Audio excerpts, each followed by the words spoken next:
Welcome to today's Lost Souls, where we bring you the most impactful and unforgettable stories from around the world. Today, we remember the lives of remarkable individuals whose legacies continue to inspire and resonate.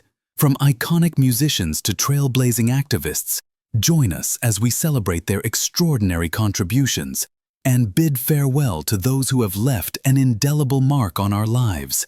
Stay tuned for a journey through their incredible stories. Julian Holloway. Passed away at the age of 80, Julian Holloway was a versatile British actor whose career spanned over 6 decades, marked by his extensive work in film, television, and voice acting. Born on June 24, 1944, in Watlington, Oxfordshire, England, he was the son of Stanley Holloway, the renowned actor and singer celebrated for his role in My Fair Lady, and actress Violet Lane. Julian inherited a legacy in the performing arts and carved out his own distinctive path in entertainment. Holloway made his theatrical debut in London's West End during the early 1960s and steadily built a reputation as a skilled and charismatic actor.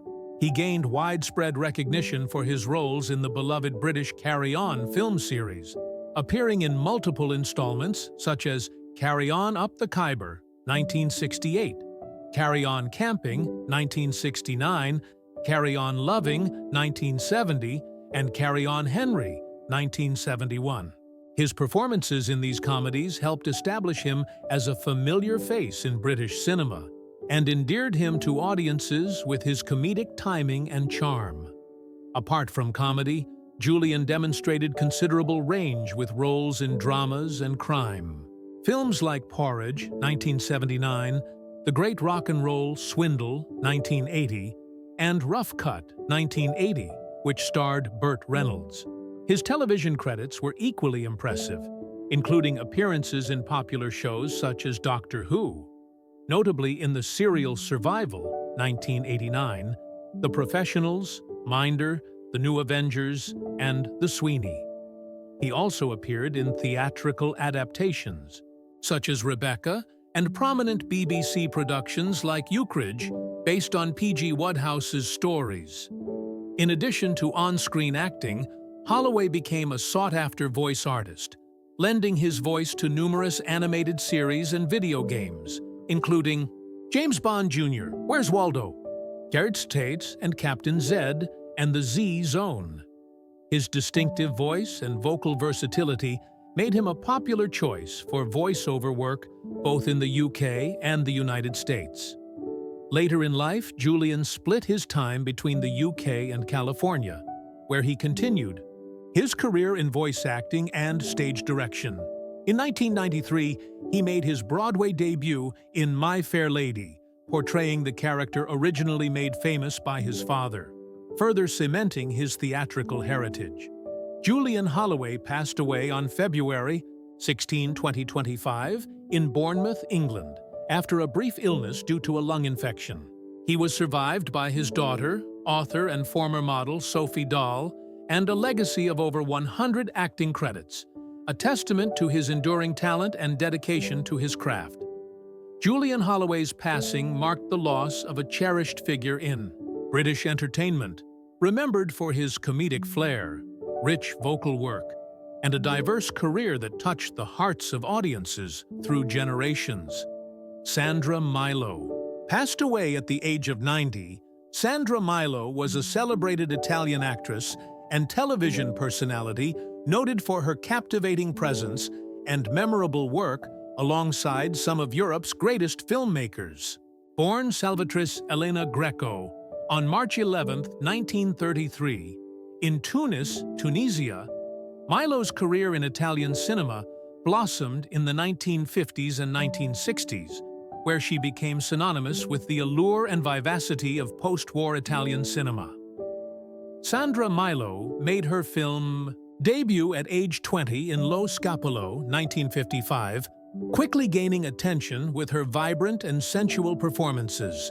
Throughout the late 1950s, she became a prominent figure in Italian and French cinema, frequently playing roles of glamorous, sometimes manipulative women, showcasing her stunning looks and compelling screen charisma.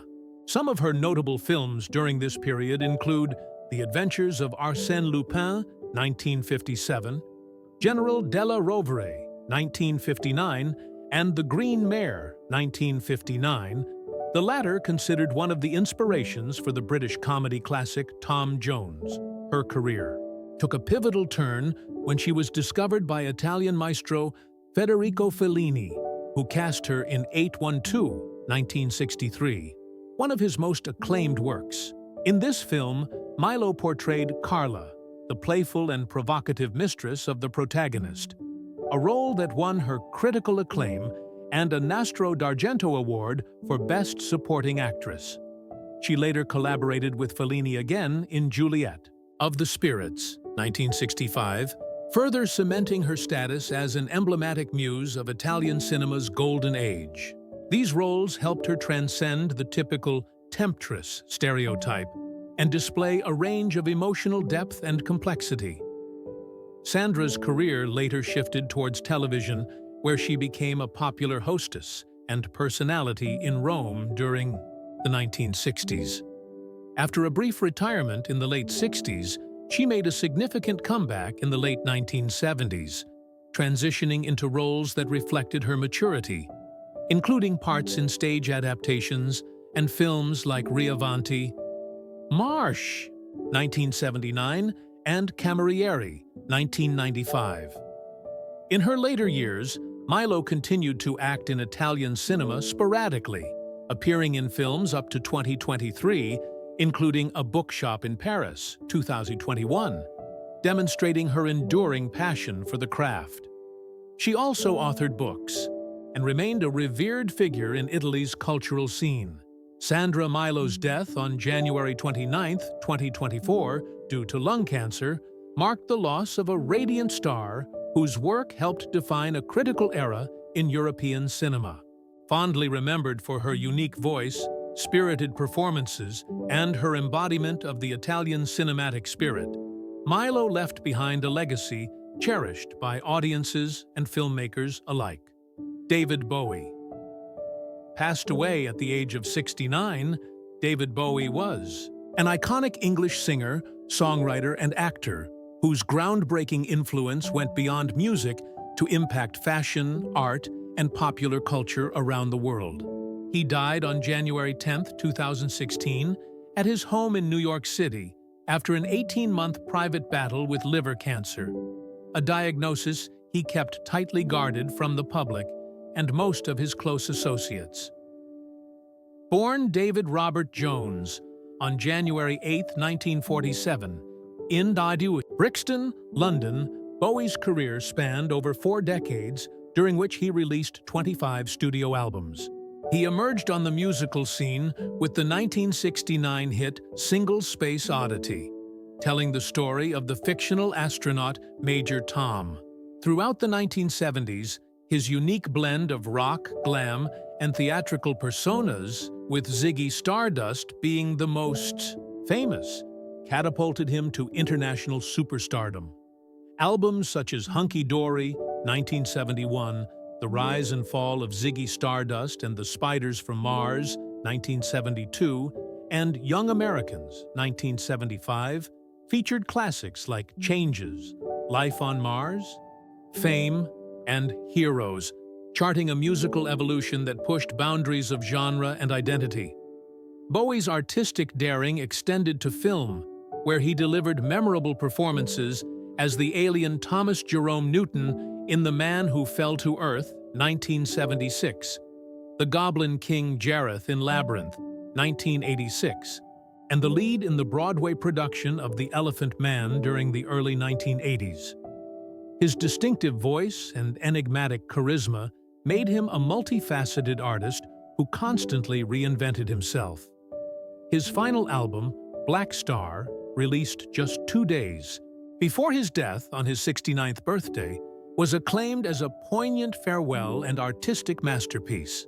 The album, along with the accompanying videos, grappled with themes of mortality and legacy, reflecting Bowie's awareness of his impending death. David Bowie left behind a deep cultural imprint, changing music and fashion with his eclectic style and fearless creativity. Tributes poured in worldwide from fellow artists such as Madonna, Kanye West, and Cher, all recognizing his immense influence.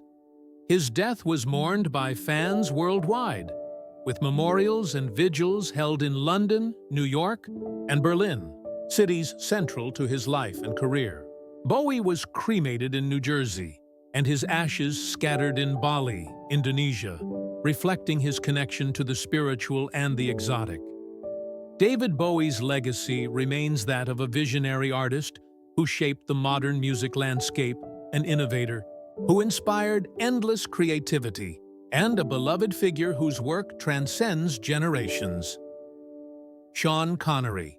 Passed away at the age of 90, Sir Sean Connery was a legendary Scottish actor best known as the original cinematic James Bond, a role that made him an international icon and forever changed the spy genre.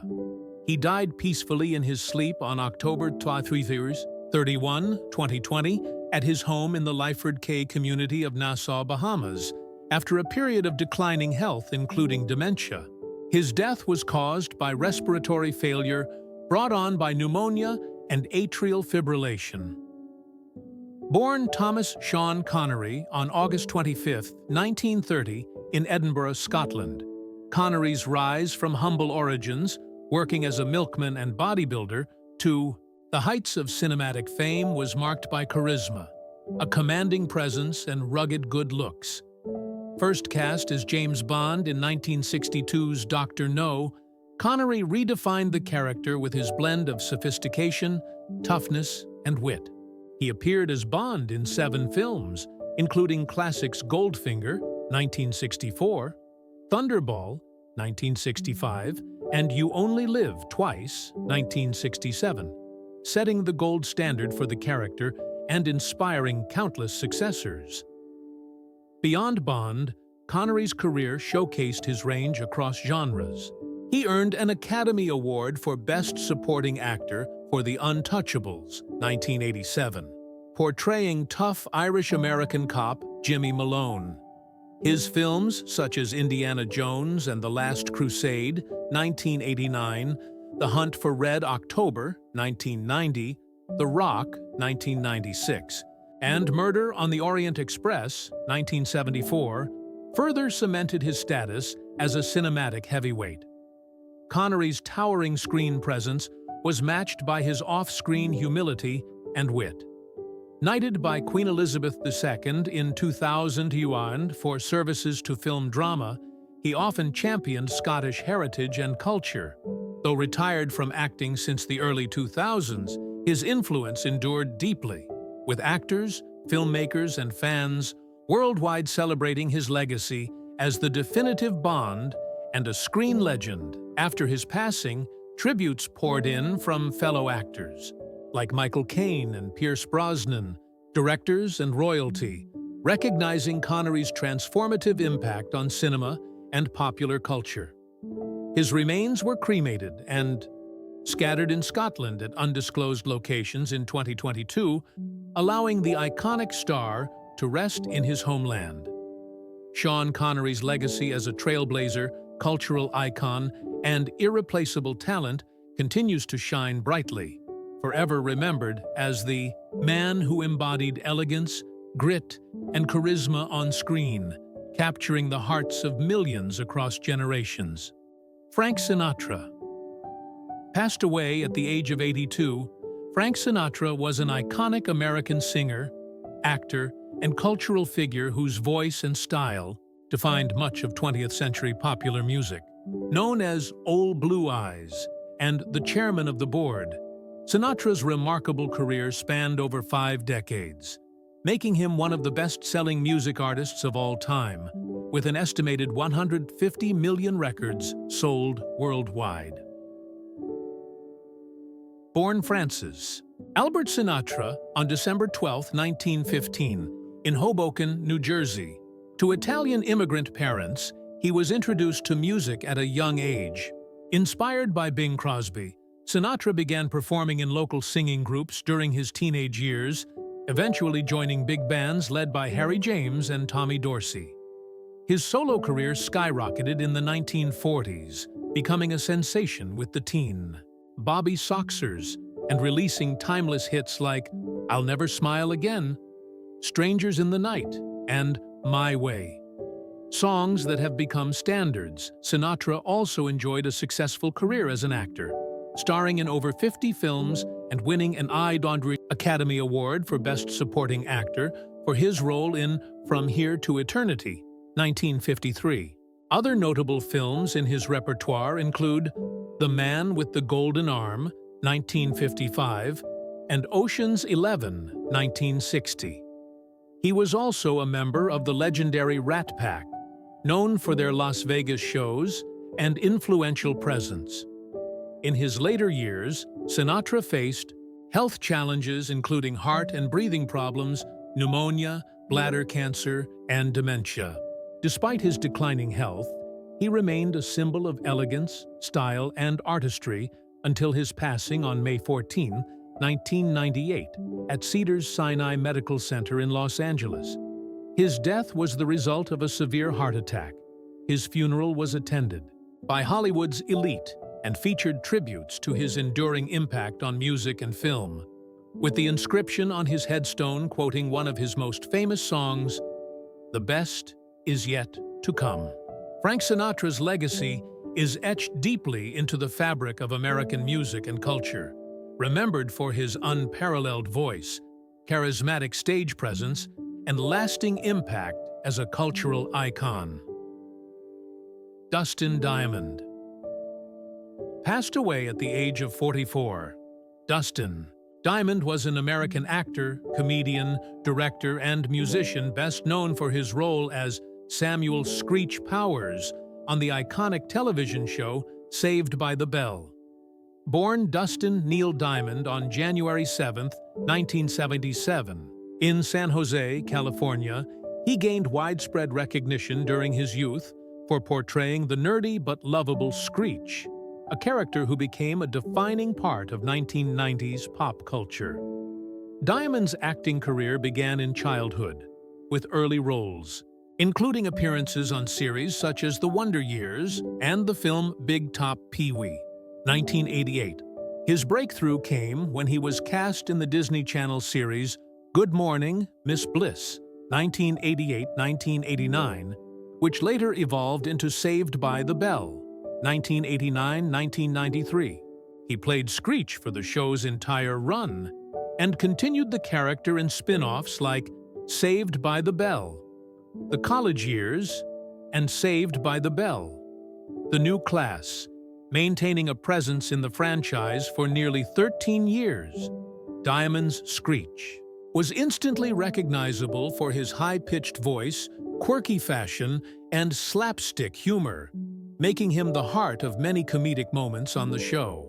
The character's awkward but endearing personality resonated with a generation of viewers, cementing Dustin's place in television history.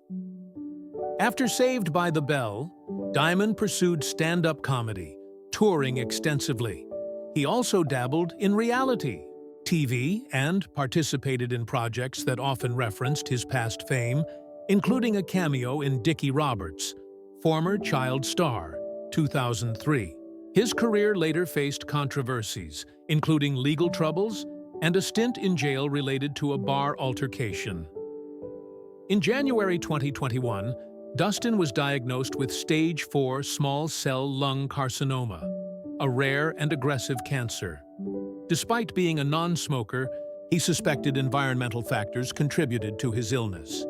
He underwent treatment, but succumbed to the disease on February 1, 2021, in Cape Coral, Florida. Dustin Diamond's passing was mourned by co-stars, fans, and entertainment communities. Though his life had its ups and downs, his portrayal of Screech Powers remains an iconic touchstone of 90s television, remembered fondly as a symbol of youthful innocence and humor. His story highlights both the challenges of child stardom and the lasting impact one memorable character can have on popular culture.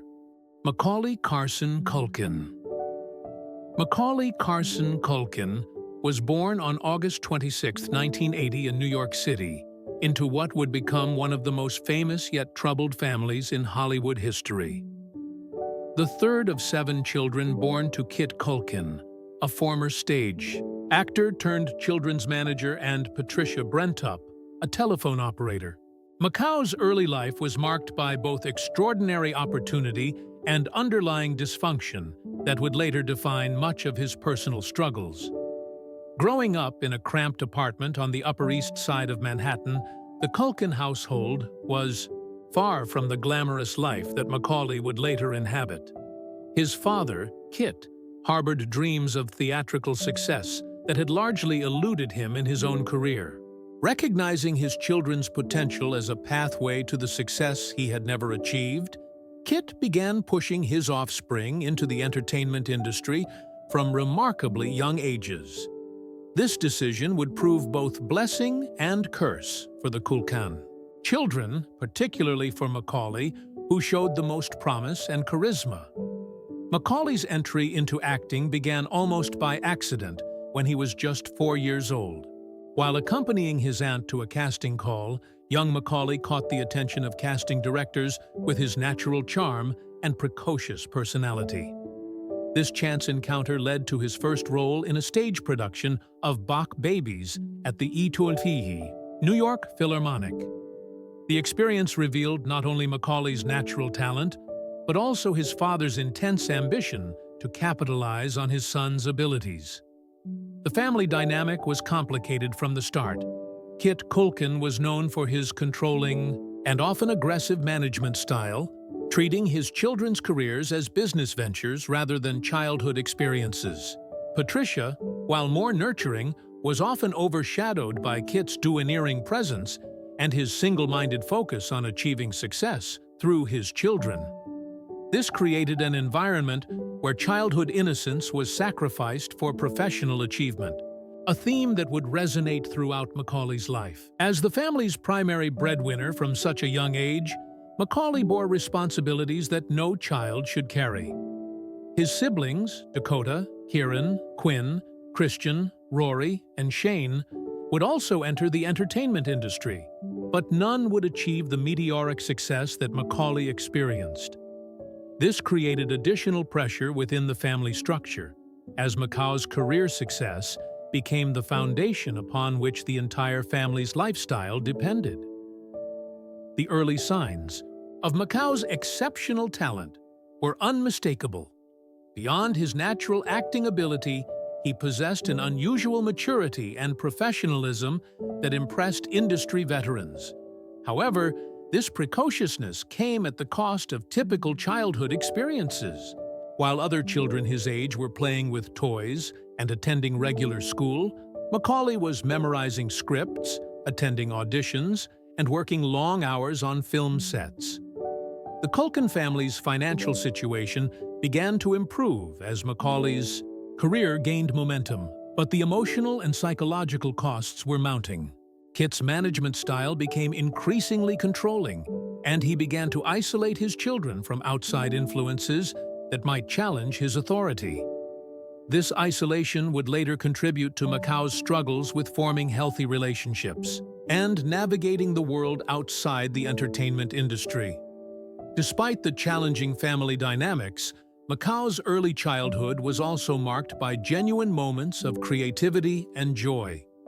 He showed a natural affinity for performance and seemed to genuinely enjoy the craft of acting. His siblings remember him as funny, caring, and protective qualities that would serve him well in his professional life. Even as his personal life became increasingly complicated, the foundation laid during these early years, the combination of exceptional talent, intense family pressure, premature adult responsibilities, and lack of normal childhood experiences would shape every aspect of Macaulay Culkin's future. Understanding this background is essential to comprehending both his incredible success and his later struggles with fame, family relationships, and personal identity. Macaulay Culkin's transformation from a promising child actor to a global phenomenon began with his breakthrough role in Home Alone 1990. a film that would not only define his career, but also establish him as one of the most recognizable faces in cinema history. However, his path to this iconic role was paved with several smaller but significant performances that demonstrated his growing talent and screen presence. His first notable film appearance came in Rocket Gibraltar 1988, where he appeared alongside screen legend Burt Lancaster. Though the film itself received modest attention, Macaulay's performance caught the eye of industry professionals who recognized his natural charisma and ability to hold his own against seasoned actors. This role served as a crucial stepping stone, proving that he could transition from stage work to film with remarkable ease. The following year brought See You in the Morning 1989, starring Jeff Bridges and Alice Cried. While Macaulay's role was relatively small, his scenes demonstrated a maturity and emotional depth that belied his young age. Critics began to take notice of this unusually gifted child actor who seemed to possess an innate understanding of how to connect with audiences through the camera lens. However, it was Uncle Buck, 1989, directed by John Hughes, that truly showcased Macaulay's comedic timing and established the foundation for what would become his most famous role.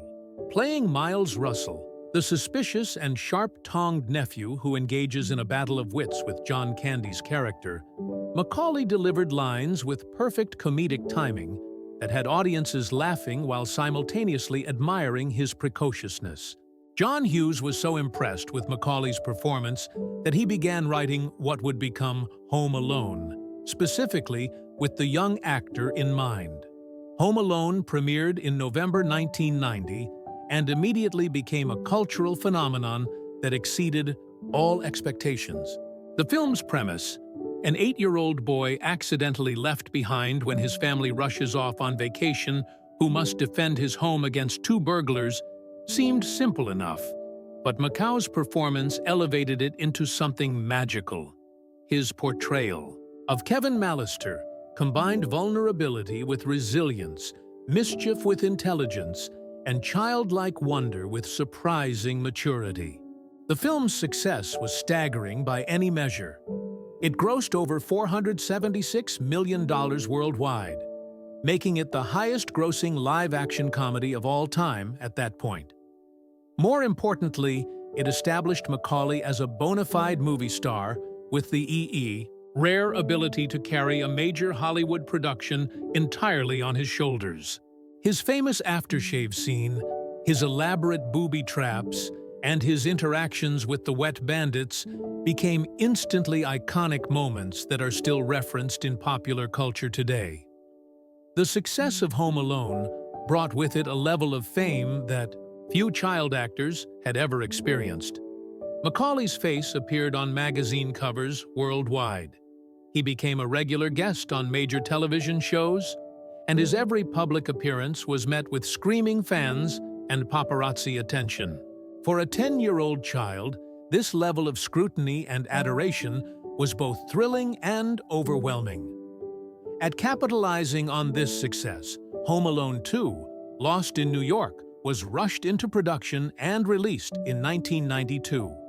While it followed a similar formula to the original, with Kevin once again separated from his family and forced to outwit criminals, this time in New York City, Macaulay's performance showed his growing confidence as an actor. The film was another massive commercial success, grossing over $359 million worldwide and proving that Macaulay's appeal was not a one-time phenomenon. Between the 2 Home Alone films, Macaulay demonstrated his range with My Girl, 1991, a coming-of-age drama that paired him with Anna Kumsky, playing Thomas J. Sennett, a shy allergic boy who befriends a tomboy-ish girl in 1972 Pennsylvania. Macaulay showed he could handle dramatic material with the same skill he brought to comedy.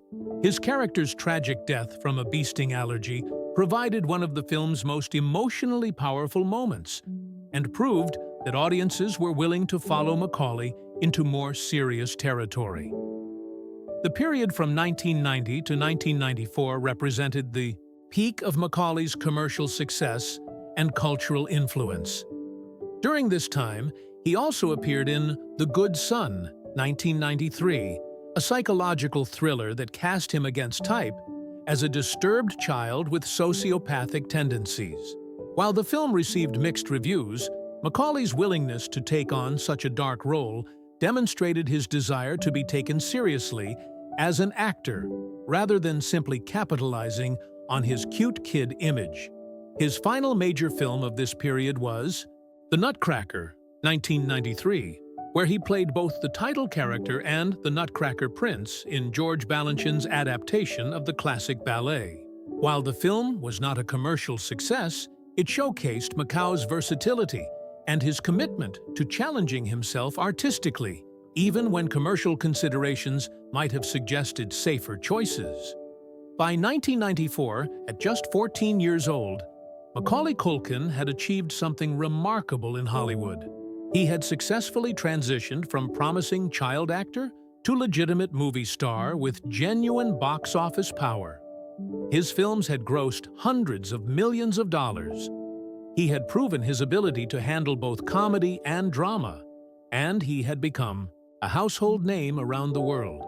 However, this incredible success came with a price that was only beginning to become apparent as the pressures of fame, family conflicts, and the natural challenges of growing up in the public eye began to take their toll. The transition from child star to young adult proved to be one of the most challenging periods in Macaulay Culkin's life, marked by a series of health issues and personal struggles that would dominate headlines and overshadow his professional achievements for years to come. The pressures of growing up in the spotlight, combined with family turmoil and the natural rebelliousness of adolescence, created a perfect storm of difficulties that manifested in both physical and mental health challenges. As Macaulay entered his teenage years, the first signs of trouble began to emerge in his increasingly erratic public appearances and dramatic physical changes. By the late 1990s, those who had known him during his peak years noticed significant weight loss and a general deterioration in his physical appearance. What had once been a healthy, vibrant young man began to look gaunt and hollow-eyed, sparking widespread speculation about his well-being and lifestyle choices. The most publicized aspect of Macau's health struggles involved his well-documented battle with substance abuse. In 2004, he was arrested in Oklahoma City on charges of possession of marijuana and controlled substances, specifically including pills that were identified as Xanax and clonazepam. This arrest brought his personal struggles into the harsh glare of public scrutiny and confirmed what many had long suspected about his deteriorating condition. The circumstances surrounding his arrest painted a picture of a young man struggling to cope with the pressures and expectations that had been placed upon him from such an early age. The medications found in his possession suggested he was dealing with anxiety and possibly depression, conditions that are unfortunately common among former child stars who have struggled to adapt to life outside the entertainment spotlight. Beyond the immediate legal consequences, Macaulay's arrest highlighted the broader mental health challenges he was facing. Friends and family members later revealed that he had been struggling with depression for several years, a condition that was likely exacerbated by the isolation he felt as a result of his fame and the dysfunctional family dynamics that had defined his childhood and adolescence. The physical manifestations of his struggles became increasingly apparent throughout the early 2000s. Photographs from this period show a dramatic transformation from the healthy child actor audiences remembered to a visibly unwell young adult. His extreme weight loss was particularly concerning, with some reports suggesting he had dropped to dangerously low body weight levels that raised serious questions about his overall health and survival. Insomnia became another significant health issue during this period. Macaulay spoke openly in later interviews about his inability to maintain normal sleep patterns, a problem that likely contributed to his other health issues, and may have been both a cause and consequence of his substance use. The disruption of normal circadian rhythms can have profound effects on both physical and mental health, creating a cycle of problems that becomes increasingly difficult to break. The stress-related health issues extended beyond substance abuse and sleep disorders. Macaulay reportedly suffered from severe anxiety attacks that made public appearances increasingly difficult. This anxiety was compounded by his complicated relationship with fame itself. While his career had brought him wealth and recognition, it had also robbed him of the privacy and normalcy that most people take for granted. His struggles with maintaining healthy relationships also took a toll on his mental health. The breakdown of his marriage to actress Rachel Miner in 2002, whom he had married when both were very young, added to his emotional burden. The divorce, while amicable, represented another loss in a life that had already been marked by numerous disappointments and betrayals. During this period, Macaulay also dealt with the physical effects of years of intense work and stress during his childhood. The demanding schedules, long hours on film sets, and constant pressure to perform had taken a cumulative toll on his body. Some reports suggested he was dealing with chronic fatigue and other stress-related physical symptoms that made it difficult for him to maintain the energy levels necessary for a return to acting. The combination of all these health issues created a dangerous downward spiral that threatened not only his career prospects, but his very survival. Friends and family members expressed genuine concern about his well-being, with some fearing that he might not survive his early 20s if significant changes were not made. Perhaps most troubling was the way these health struggles were sensationalized by the media and public. Rather than receiving the compassion and support that someone dealing with serious health issues might expect, Macaulay found himself the subject of cruel jokes, tabloid speculation, and public ridicule. This additional pressure likely made his recovery more difficult and contributed to his desire to retreat even further from public life. The period from approximately 2002 to 2010 represented the darkest chapter in Macau's health journey, characterized by multiple interconnected physical and mental health challenges that threatened to define the rest of his life. However, it was also during this time that he began to recognize the severity of his situation and started taking the first tentative steps toward recovery and healing. Though the path would prove to be long and difficult, throughout his life, Macaulay Culkin has endured a series of profound personal losses and family tragedies that have deeply shaped his character and worldview.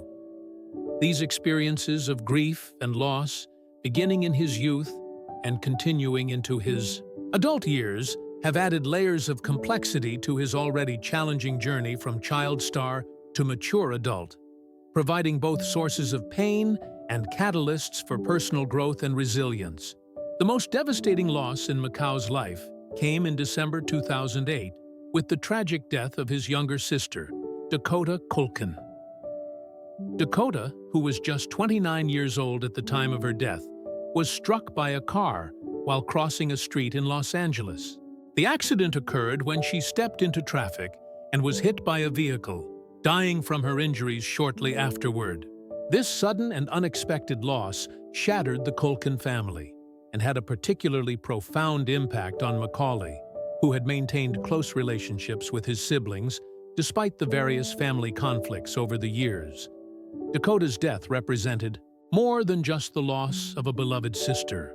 It was the loss of one of the few people who truly understood what it meant to grow up in the Culkin household and navigate the unique challenges that came with their family's complicated relationship.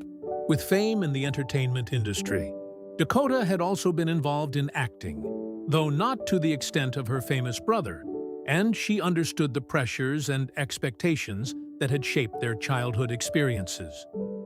The timing of Dakota's death was particularly cruel as it occurred, during a period when Macaulay was still struggling with his own personal demons and health issues. Rather than being able to provide strength and support to his family during this difficult time, he found himself grappling with his own grief while simultaneously trying to maintain his tenuous grip on his own recovery and stability. The loss sent him into an even deeper spiral of depression and withdrawal from public life. The impact of Dakota's death extended far beyond immediate grief. It forced Macaulay to confront his own mortality and the fragility of life in ways that his previous experiences had not. Having lived through the artificial world of Hollywood from such a young age, where problems were often solved through scripts and where reality was carefully managed and controlled, the stark finality of death represented a harsh encounter with genuine, uncontrollable reality. This tragedy also highlighted the complex dynamics within the Culkin family. While the siblings had remained close, despite their father Kit's controlling behavior and the eventual breakdown of their parents' relationship, Dakota's death brought both unity and additional strain. The family came together in their shared grief, but the loss also intensified existing tensions and unresolved issues that had been simmering for years. Beyond the immediate family tragedy, Macaulay had also experienced the loss of several important relationships that, while not deaths, represented significant emotional losses in his life. His divorce from Rachel Miner in 2002, while amicable, marked the end of what he had hoped would be a stabilizing relationship that might provide him with the normal family life he had never experienced as a child. The failure of this marriage, which had occurred when both were very young, added to his growing sense that he was somehow destined to lose the people who mattered most to him. The breakdown of his relationship with his father, Kit, represented another form of profound loss. While their relationship had always been complicated and often toxic, Kit had been a constant presence in Macau's life since early childhood.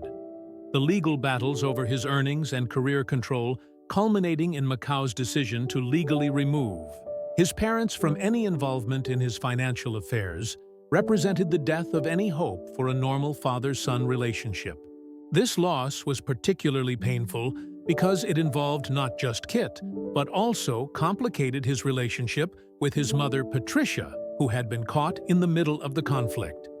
The entertainment industry itself had also taken away important figures in Macau's life. John Hughes, the director who had discovered him and given him his most famous role, died in 2009, just months after Dakota's death. Hughes had been one of the few adult figures in Macau's professional life who,